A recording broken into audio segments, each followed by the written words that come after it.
Hi, my name's Grant, and this is Dave, and we are the founders of ICCG. And so, Dave, in doing transactions and helping people, many people try to sell their business using the existing advisors or just trying to tell people that they want to sell their business.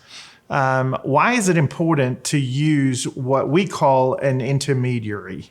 Yeah, that role is really important in the sale of a business, and there's different people that do different things here. So probably the most well-known intermediary is the business broker, and often they might have several listings. They may be part of a larger network of brokers, such as the Business Brokers Network, which is a nationwide network. And in the majority of cases, their role is simple. They list your business on their website. They generate people to come to the website or their network, and they list that, and they help find a buyer, put the deal together, and then let the attorneys finish up the closing. This is not always the same, and obviously some will do more and some will not do as much. And sometimes there's a packaging fee or a valuation fee that often comes with that, along with a success fee, and you'll just have to decide whether that's best for you in your situation. And then a lot of attorneys also try to play that intermediary role, which, look, anybody can do any of these roles as long as they're informed and are experienced, right? Exactly. We always say that you need to take a personal interest in your client, you need to be capable, and you need to have been there, done that. That's right. And oftentimes, I think with attorneys, and there's some great M&A attorneys out there, we use them because we always use them for the definitive documents. But from start to finish, that may end up being a kind of an expensive thing for some people as well. So at ICCG, we pride ourselves on being transaction consultants or intermediaries for advisory services.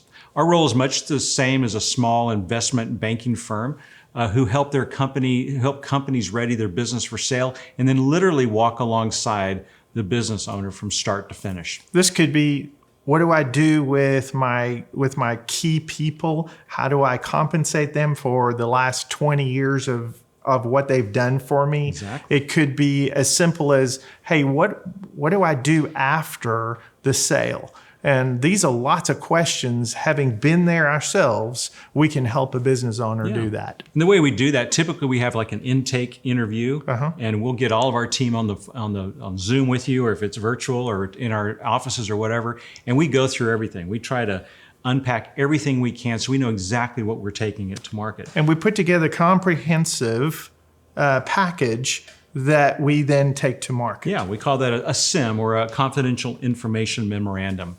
We try to do that, in a nice and very professional way, so you get the best look you can for your company when we submit it out to our vast number of buyers that are out there. Right, and then obviously at that point, we're asking people to express an interest, usually called an indication of interest, an IOI, or give us an offer in the form of a letter of intent. Yeah, those IOIs are kind of new. It seems like they weren't used as much as they're used now, but oftentimes we find out that there's this almost like an auction going on for businesses. Yeah. And so they'll start with that, and then it gets more serious as you go along into the LOI, or the letter of intent, which then, once that's signed, you go into an exclusivity period, and then you go toward all the due diligence and all the definitive documents. And that typically could be a 60 to 120 day process. Right, and there. we prefer that the letter of intent actually has a whole lot of details that a lot of other people don't want in there, because we believe that the more detailed that LOI is, the less surprises come along. And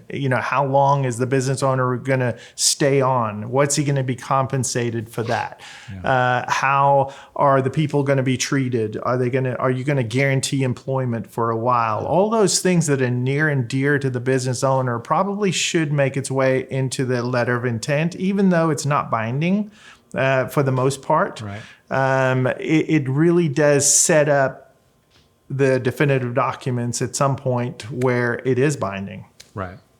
All in all, and I think the other big question of this when you start talking about intermediaries is, how much does that cost? Is that going to take away all my profits? And I always like to tell people, look, I really believe, and we've seen a lot of business owners, we're dealing with one that tried to do it themselves, and he got frustrated and they just kind of walked away from the deal.